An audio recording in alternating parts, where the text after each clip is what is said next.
Bro, oh my goodness, ladies and gentlemen. I just noticed something. I've been waiting to make this video for about 5 days now. I've been wanting to go off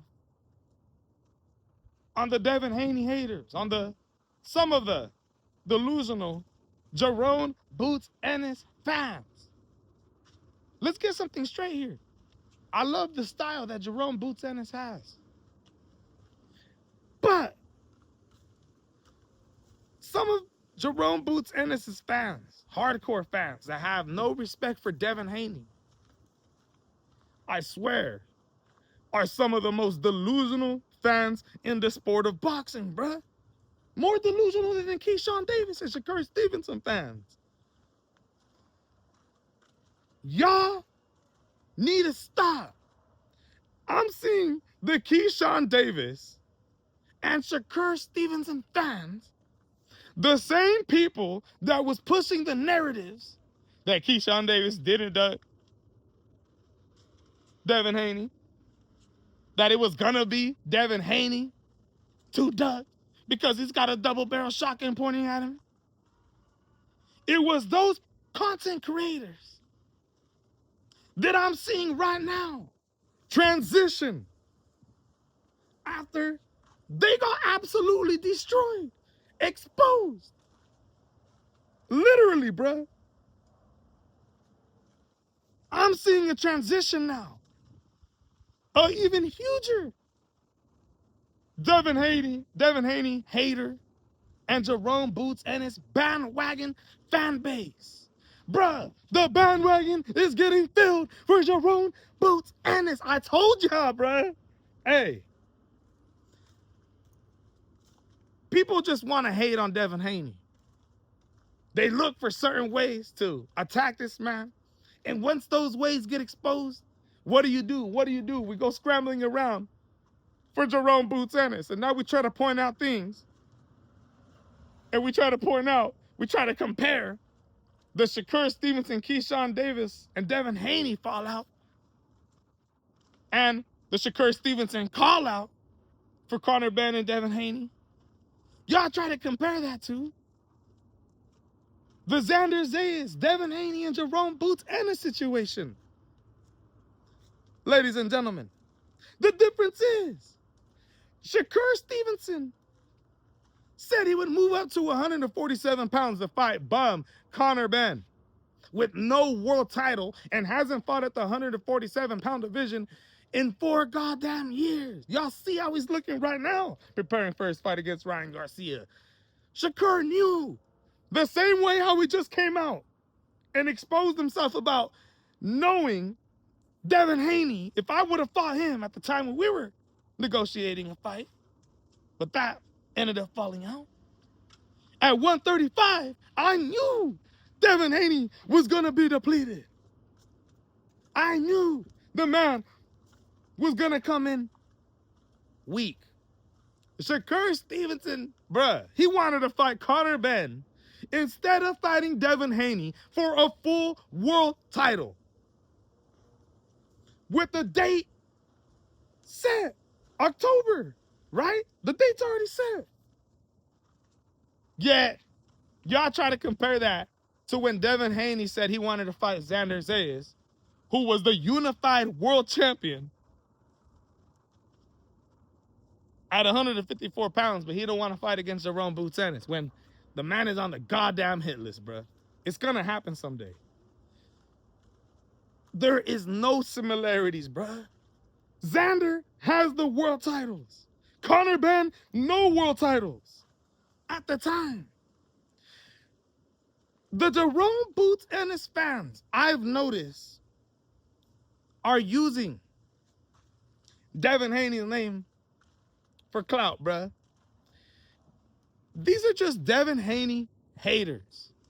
And I want to absolutely expose y'all right now, bruh.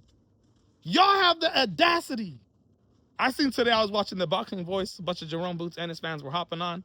And shout out to Nestor because he was hanging up on these fools, bruh. I heard some of the Jaron Boots Ennis fans say, oh, why is Devin Haney fighting Liam Paro? He said he wanted to go to 154 and fight Boots. Why don't he go do that right now? The Liam Paro fight Ain't interesting. Y'all have the audacity to bring up Devin Haney's name when there's a man by the name of Virgil Ortiz that is ready, set to go. You got Rick Morrigan every goddamn day, ready to set up a fight with you. At least get into negotiations if Virgil Ortiz has to have a fight before this, and we can guarantee a fight after. No, Jaron Boots Ennis wants nothing to do with Virgil now. Bozy Ennis came out and said, nah, he wanted to make us wait. We're going to make him wait. When, ladies and gentlemen, Jaron Boots Ennis, moving up to 154 pounds, who was the man that came out and exposed Boots? Who? Who had the money on the table and was ready to fight with Virgil? Virgil's team and everybody already ready. Ladies and gentlemen, Turkey Al-Ashi. This dude absolutely exposed Jaron Boots Ennis and says he ain't putting on no charity events. The man wants to have tune-ups. Right? Y'all want to fight against Josh Kelly and Sebastian Fundora before y'all fight against Virgil Ortiz. Y'all made Virgil Ortiz wait. And then he was ready to fight you. But Oscar De La Hoya and Rick Morrigan kind of screwed everything all up. Right?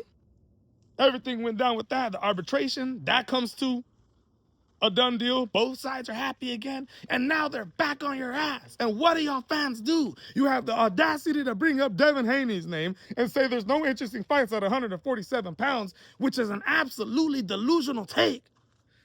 If you're not excited to see Devin Haney go and conquer, win another world title, possibly get that much closer to becoming an undisputed champion against Liam Paro, if y'all are happy with that, you're happy with Jaron Boots Ennis not fighting Virgil and fighting Josh Kelly? Shut the hell up. I swear, bro, some of the dumbest narratives built by the Devin Haney haters, Jaron Boots Ennis lovers. Straight up, bro. Y'all keep on bringing Devin Haney's name up when y'all have a killer out there that wants smoke with you. If you guys fight Devin Haney before you guys fight Virgil Ortiz, bro, that's an absolute dub. That's a dub. Wait, why does he want to fight Virgil Ortiz now? Because he's looking to become an undisputed champion, right? He don't want to fight Virgil, right? They say because he don't have a title, right?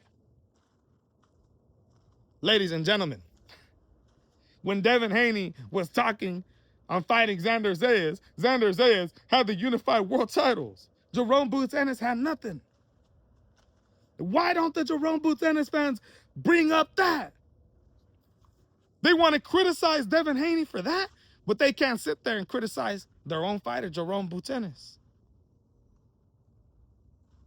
for ducking Virgil Ortiz. They won't even call it a duck. Ladies and gentlemen, I'm coming out and I'm saying that Boots is ducking Virgil. It is what it is, bruh. It's cool. He's going to go fight Josh Kelly. He's going to go fight Fundora. I'm cool with that. Go do that.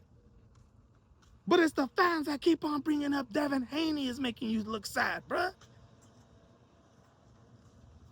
I'm a fan of Jaron Boots Ennis' style. But some of the things he says, you know, on Terrence Bud Crawford, on Devin Haney,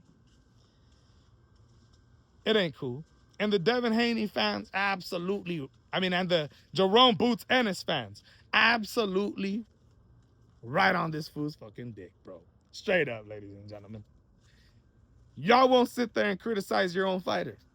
Y'all won't. Y'all don't got it in you. Y'all will look for every opportunity to hate on Devin Haney. And that's the goddamn truth, ladies and gentlemen. The audacity of these Boots Ennis fans, bro. I swear, y'all is embarrassing yourselves, man. Y'all is embarrassing yourselves. I can't wait someday. I can't wait. After Devin Haney handles the 147-pound division, which we gotta see certain fights in this division. We'll see if Jaron Boots Ennis makes it to undisputed. We'll see if that's even possible.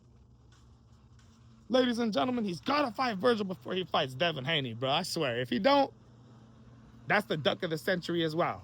That's a fact, bro. I'm telling y'all right now. There's no reason for any of these guys to fight each other just yet. They've got unfinished business within their own division. And when all that unfinished business is done, then that's the time to make this fight. It don't make sense to make it right now, bro. Y'all is ducking Virgil Ortiz if y'all want this fool to go fight Devin Haney. I swear, bro. I swear, ladies and gentlemen. Let me know what you guys think in the comments. This is the MMA Boxing Addict channel. You already know, hit the subscribe button. Y'all already know what we do in the business of boxing. I'm out.